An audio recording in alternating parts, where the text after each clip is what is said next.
So right before we started recording this, Steve promised me that he had a delightful grim milestone story because I mentioned that phrase, which I'm just tired of hearing on the news. Steve, did you intend for me to bring that up during the show, or were you going to tell me after we stopped recording? Oh, no, I wanted to tell you during, this is a great story. I may have told it before. I may have told it at the old network instead of this newer, much nicer network that we've been on the last 4 years. And let me just say for our viewers, this might be our 4th anniversary. Oh, sorry. Anytime somebody starts saying this is a great story, you know this is going to be good because they've told you in advance. In advance. My wife and I were in London for a wedding. This is back in 2005, the last time we had this round of grim milestone stories. And of course, it was the Iraq War as the press was trying to destroy President Bush. And the grim milestone was the 1,500th combat death in Iraq. And of course, every death is a tragedy, particularly in war, when it tends to be young men giving their lives for their country. But we're having dinner at Perry de Haviland's house. Perry de Haviland is one of the masterminds behind the old Samizdat blog. Yeah, just a great blog, great guys. And I happen to mention this grim milestone story to Perry over dinner. And Perry is just a really soft-spoken, old-school English gentleman, right? This is a guy you would never imagine raising his voice. And I've only heard him raise his voice once. And not only did he raise his voice, he actually slammed his flat palm down on the dinner table. I mean, an Englishman making a scene at dinner, and said, "We lost 50,000 men on the first day of the Somme." Yeah. Perspective. I was just thinking about that phrase, Steve. Grim. What the heck does that mean? I mean, a milestone is a marker alongside of the road that you know how long you've traveled on the road. And so, like, did somebody at one point in history get to mile marker 27 and go, "Wow, that one looks unhappy"? How did this? What's the derivation? What's the etymology of grim milestone? I don't get it. It's a round number. That's the milestone, and it's measuring deaths, so they have to put grim in there, even though they're actually celebrating. They probably wanted to write another good news milestone for us, another joyous occasion to destroy this president that we hate so much. Yeah. But it's like it's a locution that has no analog in reality. Like, it has nothing to do with the thing that it purportedly relates to, the actual word milestone. It actually comes from Great Britain. All milestones had a little smiley face painted on them, except for every 10th milestone, which was given a grimace and little X's for eyes. And so that was how you know you had passed a 10th milestone. It was grim. A lot of people don't know this, but I spend a lot of time on Wikipedia. So I'm very knowledgeable. Make that my next What We Saw series. I do not trust your explanation whatsoever. No? Whatsoever. Yeah, you should drink more. So ladies and gentlemen, in case you stumbled in, as we did, frankly, this is a meeting that we have each week to discuss what we're going to do for this week's episodes of Right Angle, the world-renowned program where Steve Green, Bill Whittle, and Scott Ott discuss the news of the day. And this is visible only by our members at the members-only portion of BillWhittle.com. And so for those of you who are watching this right now, thank you for funding this enterprise. And we wanted to release it wider, but there was that EPA injunction, and we just couldn't get past it. You know, I don't think that the show should be described as a brownfield. I think that's a little too much. I think it was more the dioxin levels they were worried about. Yes. I'm just a love canal. Okay, so Stephen Green is going to host 2 episodes of Right Angle this week because we have this sort of rotating responsibility where each of us has to hold back for 2 weeks our joy at the opportunity to do twice as much work for no additional pay. And so, Steve, this is your turn. When you put it like that, I think maybe I'm getting ripped off here. What's that all about? Nevertheless, here we are, and the tape is rolling. Fine, I guess I can't back out of it now. feel like I totally got suckered into that. Anyway, yeah, I want to talk about a guy I've always admired, but who over the last couple of days has become a genuine hero of mine. And I'm talking not Elon Musk. Oh, please. It is Steve, I'm Elon right here. Musk. It is That's my Elon story. Musk. I'm sorry. Oh, no, you just took Bill's topic. I usually take Scott's topic when it's my week But to wait. go first. Wait, Steve, Bill was going to do a show about how adorable Elon's baby's name is. No, it's Oh, just that was that I my live. topic. It's just that I live in California, and it was the whole kind of, it was like the we have a whole. geographical We're ditch moving out of California. We're going to Texas, and then a California Assemblywoman says "F Elon Musk," and then Elon Musk replies, "Message received," and then the next day says he goes, "But God damn it!" I'm sorry. Would you want me to pick another You topic? know, remember, I can do come Bill, if you with have one. something. To be honest with you, I've been all lathered up about this one. Oh, well, if you've been lathered Bill. up on this, let me drop that because I've got a lot to say about this. You wind me up with a question, and I'll go a good 5 minutes I don't. easy. If you don't mind, Steve, seriously, I would really appreciate it. This one to me was just huge for any number of reasons. let me just say, with the idea I totally get that. of Musk moving his businesses to Texas, do you remember, Bill, and this is a historical fact, that there was a time when they said California was the place you ought to be? I loaded up my truck and I moved to Beverly back in 1988. Yeah. And of course, we lost Granny in Arizona. That At least we little think it was wire over Arizona. the highway. It was at a rest stop somewhere between West Texas and New Mexico. So we think we lost her in Arizona, but that's because we didn't have the rocking chair adequately. A lot of old Tied people down. retire to Arizona. Yeah. Steve, I appreciate it. Thank you. I'm sorry. I normally no. would just bow to Hang on. procedure. I don't have a backup topic, but what I do have is a lightning round. You probably saw that coming. Let me see if I've got a headline here. Just take one of In the the lightning stories out round. of Lightning Round and make it seem more significant than it otherwise is. This is what I'm looking for because I've been so crazy this morning writing about a bunch of different things that I actually haven't had time to remember what my lightning round headlines are. Let me see if we've got anything good here. I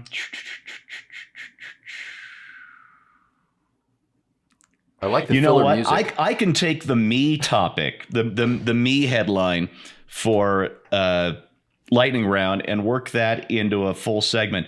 It's about quarantine fatigue. okay. I saw. Thank you, pal. Oh no! Very grateful. This one's my pleasure because I've got a I'm lot very to say grateful. about this one too. Seriously, it really is my pleasure. I saw a great thing on Facebook, and there's also a related Richard Fernandez tweet that I want to bring up in the actual segment. And I'm paraphrasing here on the Facebook thing because I forgot to bookmark it, which is just dumb me. But somebody was saying about the initial shutdown order, 4 weeks, okay. Americans said, okay, we can do that. It's necessary. It's good. We can do 4 weeks. Then it was 2 more weeks. Okay, if we have to, we can do 2 more weeks. And then the 2 more weeks pass and it becomes another 2 weeks, maybe longer. Are you effing kidding me with this? Yep. And we're kind of done. I think we are. And we'll talk about the various who protests, knew? official and whatnot. Who knew what the tolerance level was? Some people, if you had asked beforehand, people would say, yeah, I could take a day or 2 of that. Yeah. Or Bill, somebody else might have said, well, yeah, a year would be fine. No, I feel like these people made me feel like a chump. They make me feel like a chump for cooperating with them. Make me feel like I should have known better. Yeah. Like I should have had a contract before I agreed to do this. Bill. Hang on. I didn't feel that way in the beginning, Scott. In the beginning, for the first 4 weeks, I was all on board, and then when I began to realize that they keep moving the goalposts and keep moving them, and hospitals are closing in Kern County because there's not enough people going to them, then I just realized, no, I was suckered. Hey, Bill, let me ask you a favor, though. There's a part of the Musk story that's directly related to the shutdown, and that's what happened yesterday in Fremont, where he opened up the plant against the Alameda County health Nazi order. Right. Did you read about this part? Did anything happen to him?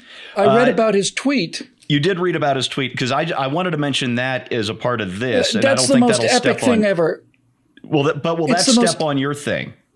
No, I'll just set that up in the introduction because I think that whole we're opening and I'll be on the line, and if anybody is arrested, I hope it's only me. I mean, that's just incredible leadership. It really made me really. Yeah, that's also where I made me cry. To hero worship on this guy. Yeah. I don't get it because I get to sell sofas, but what I consider to be essential, which is a smoking hot electric car, that is not open. Right. Let me say something about Tesla Motors, because I know it's controversial with the subsidies and all that, and I don't believe in subsidizing things just because particular politicians like them and particular wealthy people subsidize the politicians who also like them. But the idea of an electric car, once you get the kinks ironed out, it's revolutionary. Just the idea, people talk about the battery wearing out, and that's expensive to replace and all that. But when you think about the fact that there are, I believe, 18 moving parts between the motor and the tires touching the pavement, that changes everything in terms of maintenance, performance, and all the rest. And the question for Tesla was, could it ramp up from a boutique car maker, kind of, hand making individual luxury sedans and roadsters? Could they ramp up to become a mass market automaker faster than the established automakers could figure out how to make electric vehicles? And it looks like Musk is pulling that off. The new Teslas, the mass market Teslas, are the ugliest things in the world. They look like they were designed by the guy who did the Matador. Yeah, I don't care for the Model X either, the CUV. If you're going to charge six figures, you better make it look like a six-figure CUV. What's a CUV? Crossover utility vehicle. An SUV wannabe. COUV. What is? I didn't know. Crossover about that. is one word. Yeah. Okay. Most SUVs these days are actually CUVs. They're pretend. I CUV and I raise you another topic. Okay, so you're going to do. I love the quarantine fatigue thing, actually. Okay, let's do that. So quarantine fatigue, and if we do have new members watching right now, I'm sorry. Of course we do. But do. I do want to explain to you what a lightning round is. Instead of going deep into one topic, I select a bunch of headlines, smaller stories, and I don't tell Bill or Scott in advance what they are. Artisanally select. That's Artesian. right. Not artisanally. It's artisanally. It's like the well. Yes. It's a deep subject. I think it was Coors back in the 70s had a line of TV ads about the artisanal waters that they used in their beers. That's right. And it was always the consumers who didn't actually know what artisans were. And there was like this grandmother who claimed to be knitting a sweater for an artisanal person, and it had 3 arms on it. There's a principle in advertising which I read about, I think in Claude C. Hopkins' 1920s era scientific advertising book, which basically says that the first manufacturer or service provider to make a specific claim about something, even if it's a kind of a commodity or an ordinary process, owns that claim. And so the idea, Coors advertising like, we get our water from deep in the earth. It's like, that's where everybody else gets it too. But he was using an example, I believe, Claude Hopkins was, of an ad that once had a picture. It was a really cool picture, and it said, "Corn shot from guns," and it was an ad, a print ad for like a Cocoa Pops kind of cereal. It was like a Corn Pops cereal, Joe Biden's day. But really all they were describing was the way that Corn Puffs are made. But they said corn shot from guns. Shot and from a gun. I'm in. That's right. What else can we shoot from guns? Yeah. Pineapples. Those pumpkin cannons are fun to watch. Oh yeah. Man. The pumpkin chucker people are nuts, and I love them. So Steve has quarantine fatigue and although I kind of lightning round. The other, I don't know. I kind of feel like we might have talked that one last week, just a slightly different angle of that. I did write a column today about Biden's possible Veep picks. Anybody have any feelings about that one way or the other? I throw some names your way. I've heard that I've seen 2 headlines. One that said Kamala Harris doesn't want it, and another that said Kamala Harris is the leading contender. Those can both be true. They can both be true. I don't know. It's kind of a high school dance situation where you're sitting by the phone hoping it doesn't ring. I feel like quarantine fatigue is an issue that just gets stronger by the hour. All right, let's do that then. I'll go with my first instinct on that. Plus, I think it'll be perhaps the 75th show that we've done about the COVID-19 pandemic since this thing started. And I kid you not, last I checked, we had like 73 shows, so we've got to be pushing 75. It is a rather large news item. I think I've seen stories about it in most of the major papers. And the weekly magazine. Never mind. Bill Whittle, we already know what your topic is, but do you care to flesh it out in any way? Well, I mean, first of all, the entire dynamic, no, we need to go to work. Well, no, you can't go to work. Well, okay, we'll play this game. We'll do the quarantine, and then they keep extending it. And he says, no, we need to go back to work. And they say no. And then he says, well, okay, then we're going to Texas. And then California's political class basically lets everybody in California and the world know exactly how they feel about the people. Was it more than just that one assemblywoman? I'm sure a lot of them felt the same way, but she's the only one that wrote Elon Musk. She's also the author of the AB5 bill, or one of the major supporters of it. No, she wrote it. It's her bill. Okay, well then she doesn't give a damn about anybody's job. She just cares about union money because they're paying for her reelection campaign.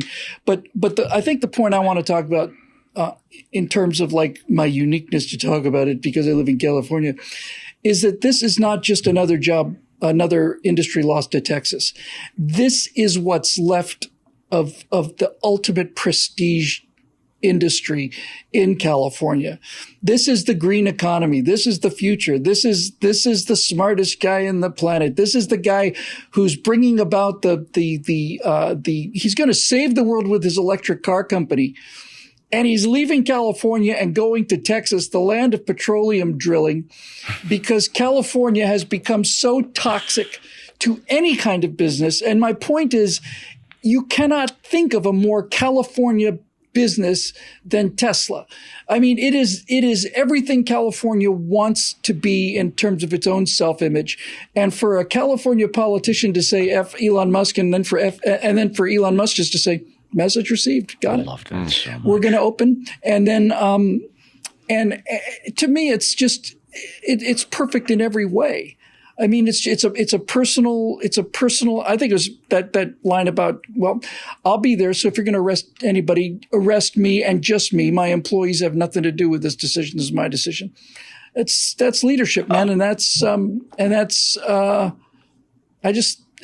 think that even Californians are going to notice this one, I think even Californians are going to be thinking, really, we lost Tesla to Texas, and this Californian legislator is what pushed him out, I mean, it's not a coincidence, right? She says, F Elon Musk. He says, message received. The next day he says, we are opening the factory today in violation of the county lockdown order. And if anybody's going to be arrested for this, arrest me. This is Elon Musk saying, hey, no F Elon Musk. F the state of California is what's going on here. That's what he's saying. We're going back to work. You want to arrest me? Go ahead. And they didn't, did they? No.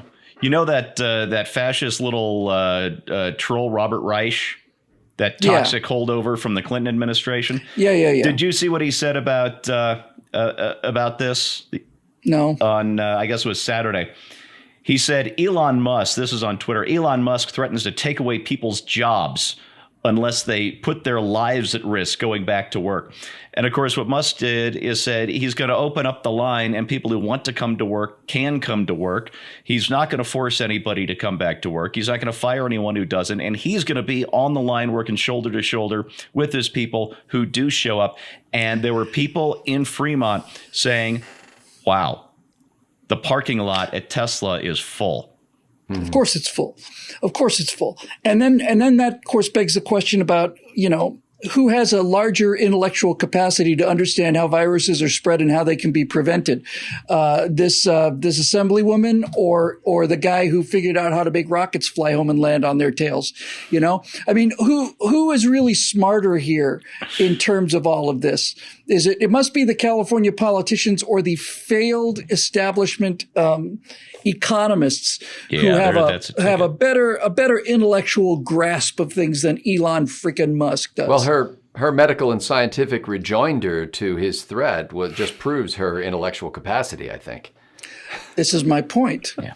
But this is a beautiful thing. It's a beautiful, beautiful thing. Now, has he made a commitment to come to Texas, or is he still just kind of threatening, like, don't mess with me? He said he was going, but I'll tell you one thing. If it were me and somebody in the California legislature had said, well, F you, that's it. Oh, well, to whatever degree I may have been on the line before, it's now a matter of personal honor and pride for me. So we're moving. Well, and SpaceX is already here. And I think they have a battery plant here too, don't they?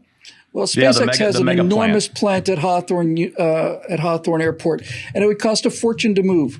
But if they moved, they'd save a fortune. Some SpaceX launches happening in Texas now. Don't we have some testing? Some of them do happen in Texas. There's is it Midland Airport? I'm not sure. There's a spaceport. There's an airport in Texas that got qualified as a spaceport. That's an official FAA term.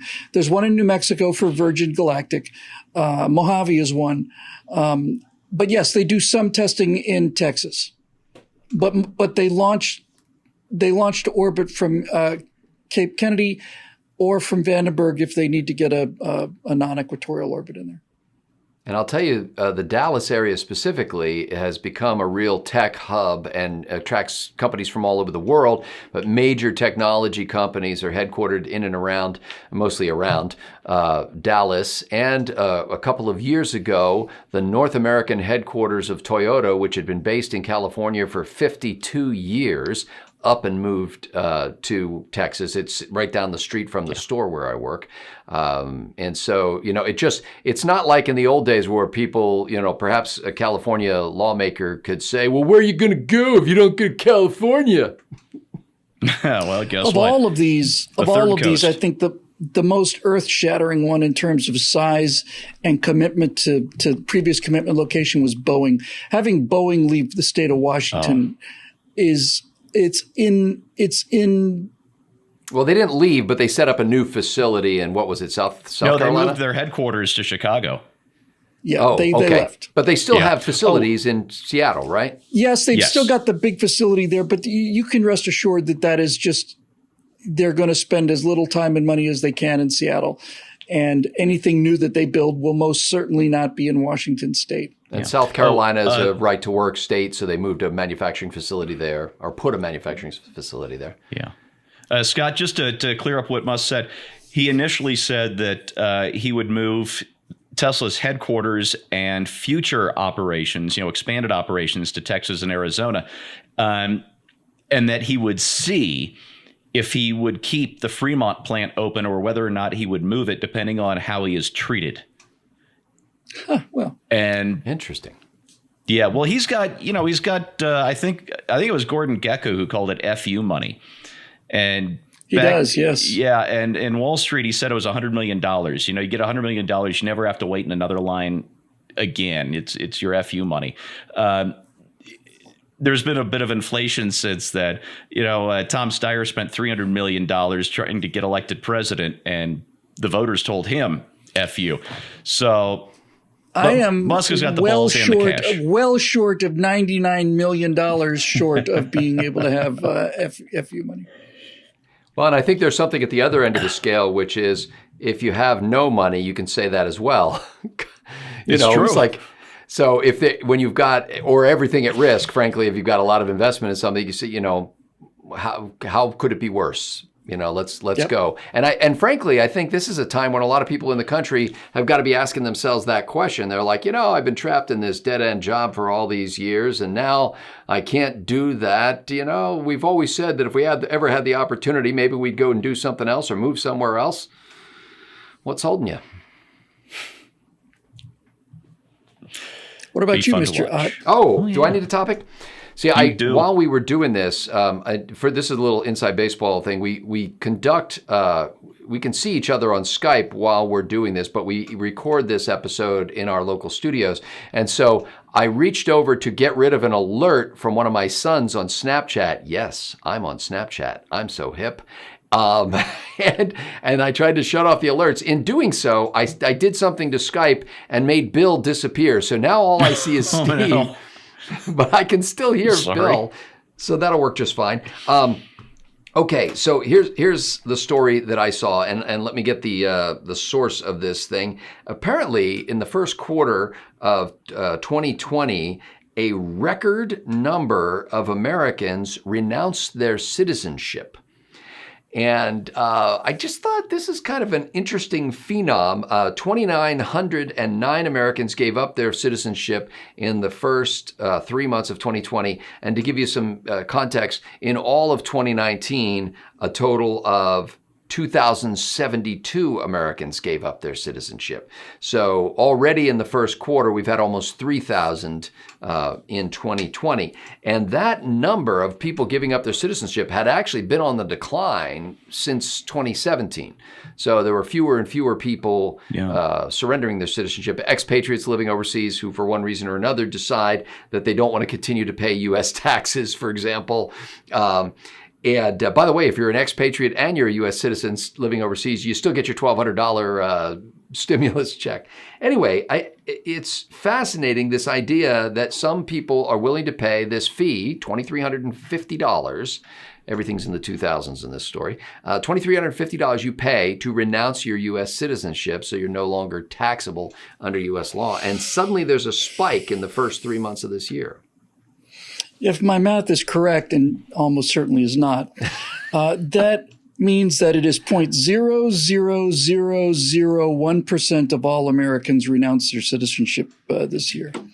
I'm not saying that in the vast scheme of things, it's like a giant sucking sound leaving the country. No, my take on this is that I think we should make that number enormously higher.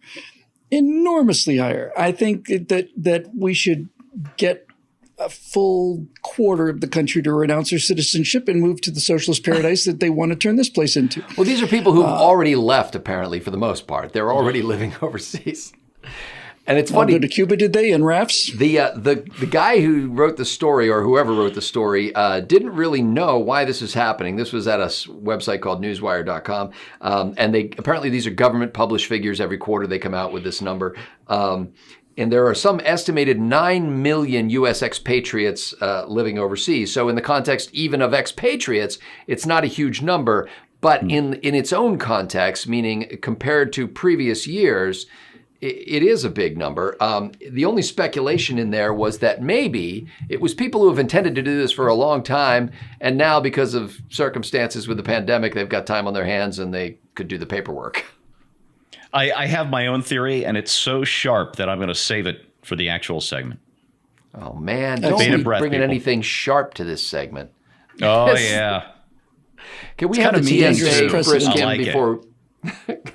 I want the TSA to frisk you before you come to this segment to make sure you have nothing sharp. Some people pay extra for that. Is there any particular question that I should bait you with in order to get this razor scimitar to emerge from its scabbard? I listened very closely and carefully to your question, and then I say whatever the hell it was I intended to say to begin with. That's right. We've been doing this for 11 years, Scott. Surely you've noticed this by now. I have noticed it, and stop calling me Shirley. Senator Green, yes, that is a behavior that is quite typical here and in Senate hearings. And by the way, for those of you who haven't been watching the Senate hearings, my favorite moment when they were supposed to be interviewing Dr. Fauci and several other health authorities, the CDC chief, and then another guy whose name nobody can pronounce and whose title I can't remember. Bernie Sanders drilled Dr. Fauci on whether once a vaccine is developed, if it will be made available to all Americans, regardless of ability to pay, because and he wanted Dr. Fauci to guarantee that the poor would not be last in line. And the response from I think it was Dr. Fauci posed this to, was basically, well, I'm a scientist. I really don't control how the vaccine that doesn't yet exist gets distributed. And Bernie seemed disappointed that he couldn't answer that question. And so then he goes, anybody else? You remind me of a Tom Lehrer bit, one of his spoken word intros to a song, where he mentions a friend of his at Harvard, I think it was, who was going to medical school specializing in diseases of the rich. Affluenza. Probably did very well for himself. Fight fiercely, Harvard. Fight, fight, fight. Impress us with our prowess. Do. Love Tom Lehrer. Okay, ladies and gentlemen, that's all we're going to do for this Backstage episode of Right Angle. We look forward to recording these shows almost as much as you look forward to watching them. We are grateful for the support that you provide that makes it possible for us to do so. And thank you for what seems to be even a more and more engaged group of people on the website. It seems like lately there have been more comments, more blog posts on the member blog. And if somebody has invited you into the room and you're looking over their shoulder right now, but you're not a member at BillWhittle.com, first of all, avert your eyes and plug your ears.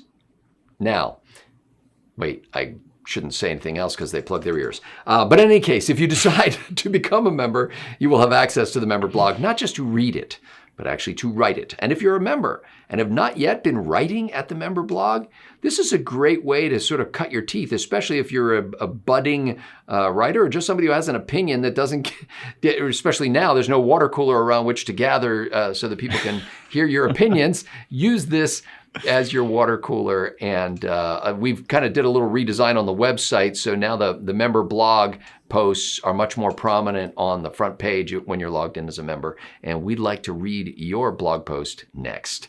So for Bill Whittle. Let's not be rough, though. Let's not be rough?